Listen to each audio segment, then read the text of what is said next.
اعوذ باللہ من الشیطان الرجیم بسم اللہ الرحمن الرحیم الحمد للہ وحدہ والصلاة والسلام علی من لا نبی بعد وعلی کل من صحبہ وتبعہ بإحسان بعد اللہم صلی علی سیدنا و مولانا محمد وعلی آلہ واصحابہ وبارک وسلم۔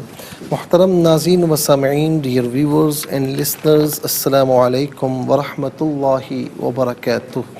پروگرام قرآن سنیے اور سنائیے کے ساتھ آپ کا میزبان محمد سہیل رضا امجدی آپ کی خدمت میں حاضر ہے۔ ناظرین و سامعین، آپ جانتے ہیں کہ ہم پروگرام کا آغاز قرآن و حدیث کی بات سے کیا کرتے ہیں، اور آج ہم بات کر رہے ہیں خاص طور پر ناظرین قرآن کریم کے حوالے سے ہی، اور قرآن کریم کے حوالے سے بات تو کر رہے ہیں لیکن اس میں جو احکامات ہیں ناظرین وہ ہمارے معاشرے کے اعتبار سے ہیں، اور ہمیں اپنے آپ کو کس طریقے سے درست کرنا ہے ذرا یہ دیکھ لیجئے۔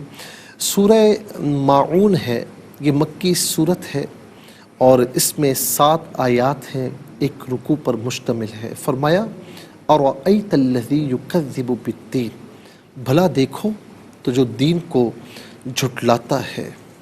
ناظرین، یہ جو یعنی سورہ کریمہ ہے، اس میں یہ بھی ہے کہ یہ نصف مکہ مکرمہ میں نازل ہوئی، عاص بن وائل کے بارے میں، اور نصف مدینہ طیبہ میں عبداللہ بن ابی سلول منافق کے حق میں یہ نازل ہوئی ہے۔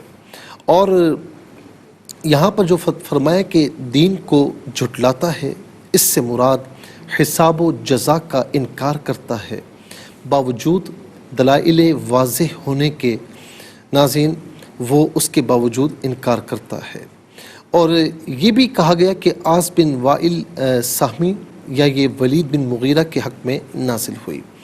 ناظرین و سامعین، دین کو جھٹلانا ایک تو یہ ہوتا ہے جزا اور سزا کو، مرنے کے بعد دوبارہ اٹھنے کو، اللہ تعالیٰ اس کے رسول علیہ السلام کے احکامات کو، ایک تو یہ ہوتا ہے کہ ظاہری طور پر جھٹلا دیتا ہے، اور ایک جھٹلانا یہ ہوتا ہے کہ ظاہری طور پر کلمہ گو ہوتا ہے اور بڑا دین کرتا ہے، بڑا مسلمان کرتا ہے اپنے آپ کو، لیکن اندر سے وہ گویا کہ احکامات کو جھٹلا رہا ہوتا ہے، نہ نماز کا پابند، نہ روزے کا پابند، نہ زکوٰۃ کا پابند، نہ حج کیا، کہتا ہے بس ٹھیک ہے، صحیح ہے، دیکھا جائے گا، نہ حقوق اللہ کی تعمیل، نہ حقوق العباد کی فکر، یہ تمام چیزیں ناظرین اس میں موجود ہوتی ہیں۔ جیسا کہ آج کل بھی آپ دیکھ لیں، بھئی نماز کیوں نہیں پڑھتے، ایسے ہی نہیں پڑھتا، یار کون نماز پڑھے، بخشے جائیں گے، دیکھا جائے گا، یار تمہارے معاملات لوگوں کے ساتھ درست نہیں ہیں، تم جھوٹ کہتے ہو، غیبتیں کرتے ہو، رشوت کا لین دین کرتے ہو، سود کا لین دین کرتے ہو، ظلم و زیادتی کی تم نے انتہا کر دی، ارے دیکھا جائے گا بعد میں، کل کی کل دیکھی جائے گی۔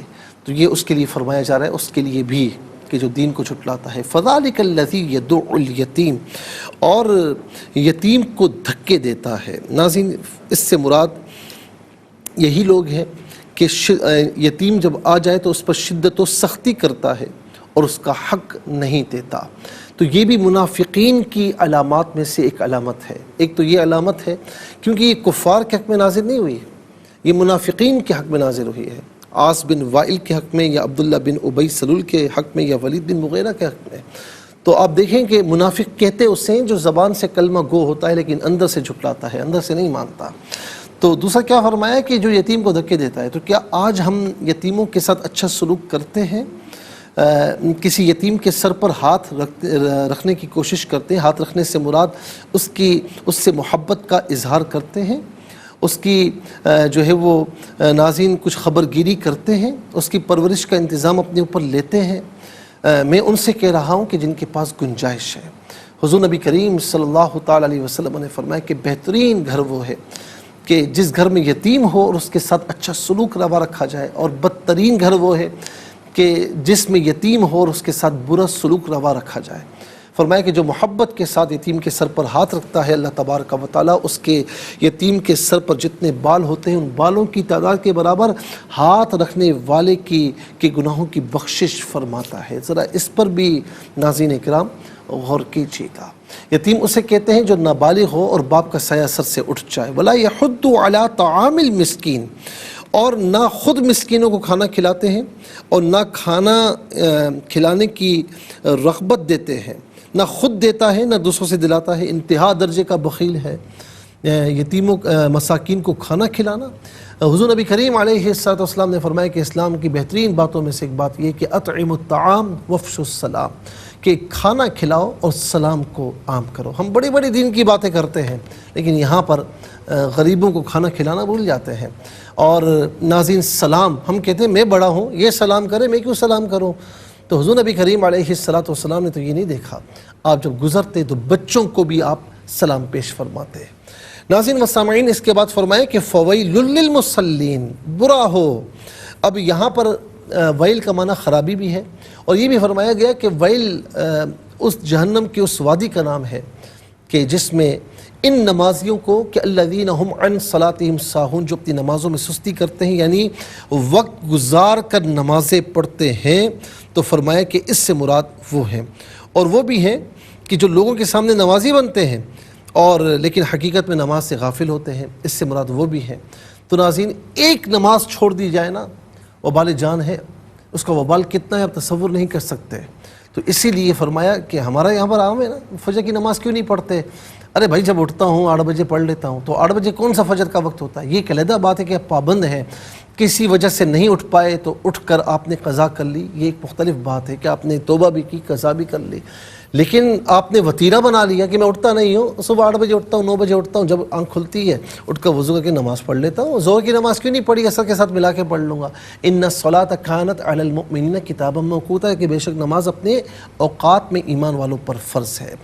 الذین هم یراؤون، کہ وہ لوگ جو دکھاوا کرتے ہیں، ان کا ہر کام دکھاوے کے لیے ہوتا ہے، نیکیاں دکھاوے کے لیے ہوتی ہیں، تو اس کا اجر اللہ کے نزدیک انہیں نہیں ملے گا۔ ان سے کہا جائے گا کہ جن کے لیے تم نے اعمال کیے جاؤ ان سے اجر لو، ہم تمہیں اجر عطا نہیں فرمائیں گے۔ اور آخری ان کا جو عمل ہے، ان کی خرابی بتائی کہ وَيَمْنَعُونَ الْمَاعُونَ، کہ معمولی برتنے کی چیزیں بھی کسی کو نہیں دیتے۔ ناظرین و سامعین، علماء فرماتے ہیں کہ مستحب یہ ہے کہ آدمی اپنے گھر میں ایسی چیزیں اپنی حاجت سے زیادہ رکھے جن کی ہمسایوں کو حاجت ہوتی ہے، اور انہیں استعمال کے لیے دے دیا کرے۔ ماچس ہے، یا کوئی تیل وغیرہ ہے، گھی وغیرہ ہے، چاول ہے، چینی ہے، نمک ہے، سوئی ہے، یہ چھوٹی چھوٹی چیزیں زیادہ کر رکھ لیا کرو کہ پڑوسی کو ضرورت ہو تو آپ اسے کھلے دل کے ساتھ دیں۔ اللہ تبارک و تعالی ہم سب کو عمل کی توفیق نصیب فرمائے۔ اور اس سورہ میں جو خرابیاں ہیں، جو خرابیاں منافقین کی بیان کی گئی ہیں، اللہ رب العالمین ہمیں ان سے محفوظ و مامون فرمائے۔